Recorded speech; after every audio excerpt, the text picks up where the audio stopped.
Hello viewers, welcome back to my YouTube channel delighted Deepa. আপনারা সবাই কেমন আছেন? আশা করছি আপনারা সবাই ভীষণ ভালো আছেন, আমরাও ভালো আছি। আজকের ভিডিওটা শনিবার দিনকের ভিডিও। আমার হাজব্যান্ডের সেকেন্ড আর ফোর্থ স্যাটারডে ছুটি থাকে, সেই কারণে ও বাড়িতেই ছিল সেই দিনকে। তো আমি সকাল সকাল উঠেছি, তো আমার হাজব্যান্ডকে বলে রেখেছিলাম যেহেতু আমার অফিস থাকে, তাই তুমি যদি সবজি বাজার করতে বেরো তাহলে সকাল সকাল বেরিয়ে নিয়ে আসবে, যাতে আমি সকাল সকাল সব কাজকর্মগুলো সেরে তারপর অফিসের কাজে বসতে পারি।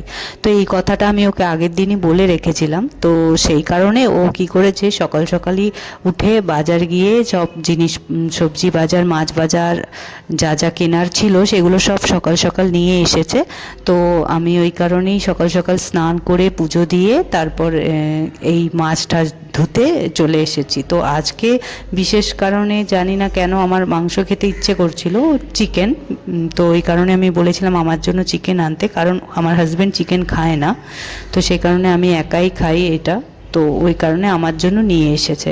আর ওর জন্য মাছটা এমনি সাপ্তাহিক খাবো, মানে এই সপ্তাহে চালাতে হবে, তো সেই কারণে মাছটা একটু বেশি করে এনেছে। এছাড়া চিংড়ি মাছ এনেছে, তো আগের দিন কেটে রাখা মোচাটা চিংড়ি দিয়ে করব, মানে মোচা চিংড়ি করব, সেই কারণে চিংড়ি মাছ। তো 3 রকম এরকম আনা হলো, আর সবজি বাজার করেছে। তো সবজিগুলো আপনাদেরকে একটু পরেই দেখাচ্ছি। তো এইখানে আপনারা দেখতে পাচ্ছেন যে আমি মাংস ধুচ্ছি। তো মাংসটা ধোয়া হয়ে গেছে, আর এদিকে ভালো করে মাছটাও ধুয়ে নিচ্ছি। আর যেহেতু আমার মেয়ে মাছ ভাজা খায়, সে কারণে মেয়ের জন্য একটা মাছ ভাজা আলাদা করে সরিয়ে রেখে দেব। আর আমার হাজব্যান্ডও আজকে এক পিস মাছ ভাজা খাবে, তো সে কারণে ওর জন্যও সরিয়ে রেখে দেবো। এছাড়া মোচা চিংড়ি আছে, ডাল আছে, আর একটা কোনো সেদ্ধ দেবো, উচ্ছে সেদ্ধ, পটল সেদ্ধ, এগুলো তো দিতেই হয় আমাকে। মেয়েও খায়, আমার হাজব্যান্ডও খায়, তো সেই কারণে সেই সব হবে। তো এগুলো ওই কারণে সকাল সকাল সেরে নিচ্ছি, যাতে সারা দিনটা আমি ফ্রিলি অফিসের কাজটা করতে পারি। ব্যাকগ্রাউন্ডে আপনাদের একটু নয়েজ আসতে পারে, কারণ পাশেই বক্স চালিয়েছে এত জোরে, বুঝতে পারছি না কেন, কোনো কারণ নেই, কিছু না, কোনো ওকেশন নেই, এত জোরে বক্স চালিয়ে রেখেছে, বুঝতে পারছি না। এইসব তো মানে আমাদের ভয়েস ওভার দিতে একটু অসুবিধা হয়ে যায় এরকম। বাড়িতে ওরা গান চালিয়ে নিজেরা শুনুক, কিন্তু বক্স চালিয়ে সারা পাড়াকে শোনায় কেন আমি তাই বুঝে পাই না। যাই হোক, ঠিক আছে, অ্যাডজাস্টেবল। আর যাই হোক, আমি বলছিলাম যে মাছটা ধোয়া হয়ে গেলে তারপর আমি সবজি বাজারে সবজিগুলো একটু সুন্দর করে ফ্রিজে গুছিয়ে রেখে দেব। তো সেটা আপনাদের দেখাচ্ছি, আপনারা আমার সঙ্গেই থাকুন প্লিজ, আর পুরো ভিডিওটা প্লিজ দেখবেন, এটা আমার রিকোয়েস্ট আপনাদের কাছে।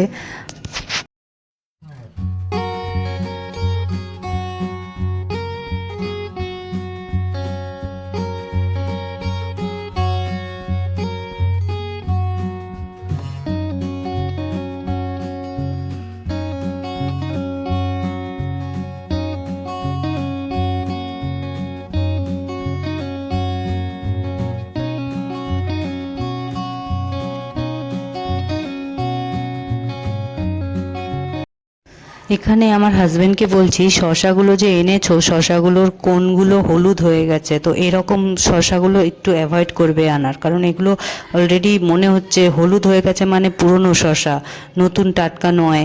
তো কয়েকটা ছিল, সেরকম সবকটা ছিল না। তো হাজব্যান্ড বললো যে ঠিক আছে, নেক্সট টাইম এই জিনিসটা আমি খেয়াল রাখবো, এইটাই বলছিলাম ওকে।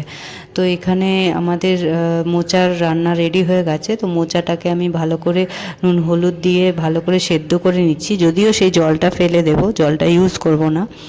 আর এদিকে সেদ্ধ হয়ে গেলে তারপর মোচার মশলাটা আমি আলাদা করে পেস্ট করে রেডি করে নিয়েছি। আর এখানে চিংড়ি মাছটাও নুন হলুদ মাখিয়ে নিয়েছি, আর আলুটাতে আলাদা করে নুন হলুদ না দিয়ে ডাইরেক্ট মাখিয়ে নিলাম, যাতে পরে আর মানে ভাজার সময় আলাদা করে দিতে না হয়, সেজন্য আগেই মাখিয়ে নিলাম। আর মোচাতে একটু তেলটা বেশি দিলে ভালো লাগে, সেজন্য তেলটা একটু বেশিই দিলাম।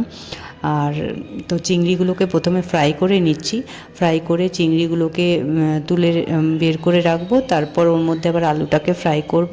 আলুটা ফ্রাই হয়ে গেলে তারপর যে মোচার যা ফোড়ন পড়ে, ফোড়ন তো এগুলো তো নিজেদের উপর, কে কোন ফোড়নটা পছন্দ করে, তো বেসিক্যালি আমি জিরে ফোড়নটাই দিই। তো ফোড়ন দিয়ে তারপর আমি মোচার যে মশলাটা আলাদা করে পেস্ট করে রেখেছি, তো সেগুলো যেমন টমেটো, আদা, তারপর কাঁচা লঙ্কা, এই সমস্ত ইয়েগুলো মশলাগুলো আমি পেস্ট করে রেখেছি। জিরে গুঁড়ো, গোটা জিরে, আর যেহেতু জিরে গুঁড়োটা আমি ব্যবহার করি না, আগে করতাম, এখন একটু অ্যাভয়েড করছি ব্যবহার করাটা, তাই গোটা জিরেটাকেই পেস্ট করে রান্না করি। গোটা জিরে, গোটা ধনে, এগুলোকে সব পেস্ট করে মশলা রেডি করে নিয়েছি। দিয়ে এই মশলাটাকেই আমি ফোড়নে ছেড়ে দিলাম, দিয়ে এটাকে ভালো করে কষাবো। কষিয়ে বেশ খানিকক্ষণ কষানোর পর তারপর একটু হলুদ দিলাম, হলুদটাকেও দিয়ে বেশ খানিকক্ষণ আরও কষাই।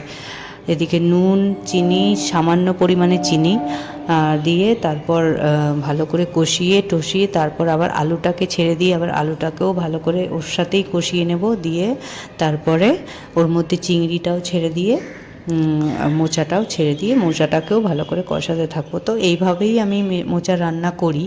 তো এছাড়া অন্য পদ্ধতিতেও করা যায়, যে যেরকম মানে ইজি ফিল করে সে সেরকমভাবে করে। আমি বেসিক্যালি এভাবেই বেশিরভাগটা করি।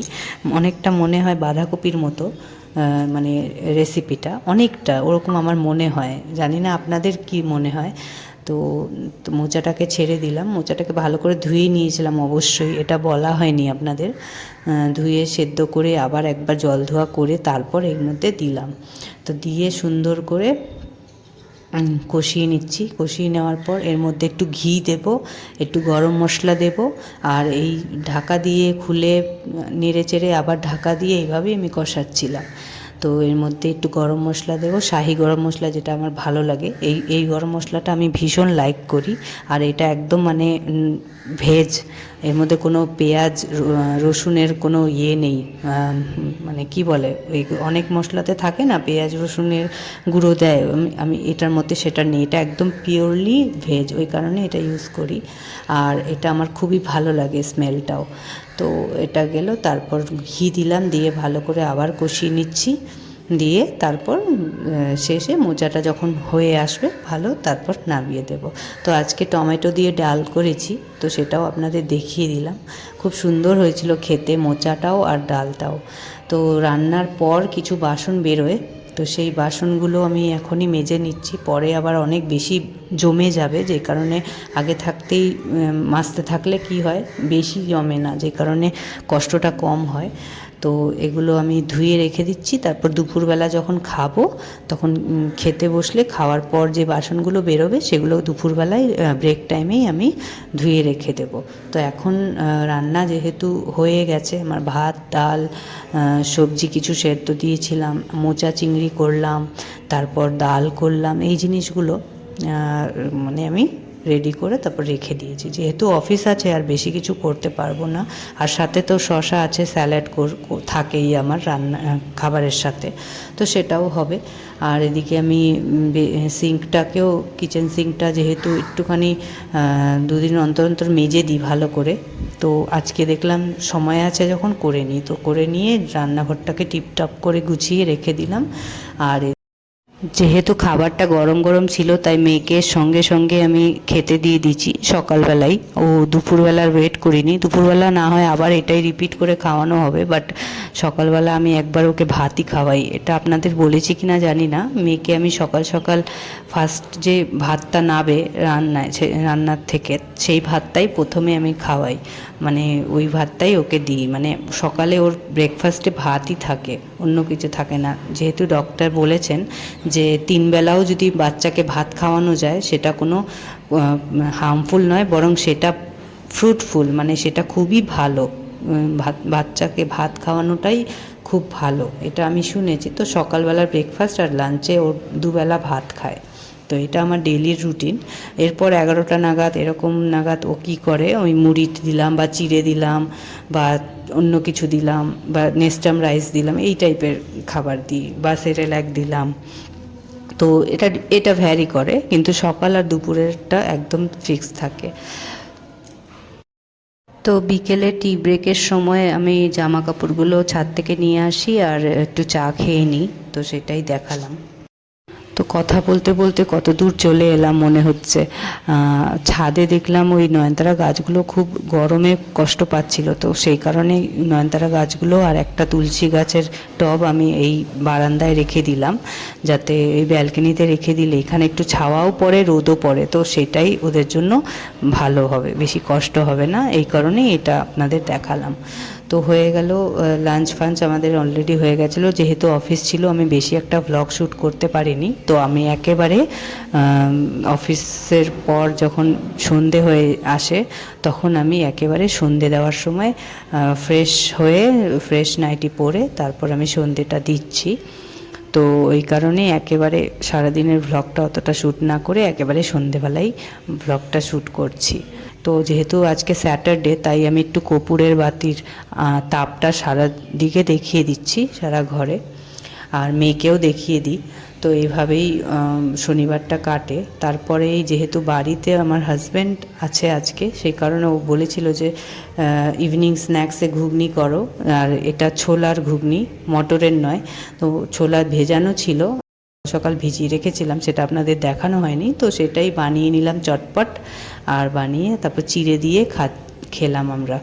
তো এই হচ্ছে ইভিনিং স্ন্যাক্স বলতে পারেন আজকের। তো আপনাদেরকে আজকে এই অবধি ভিডিও দিচ্ছি, এরপর দেখা হবে নেক্সট ব্লগে।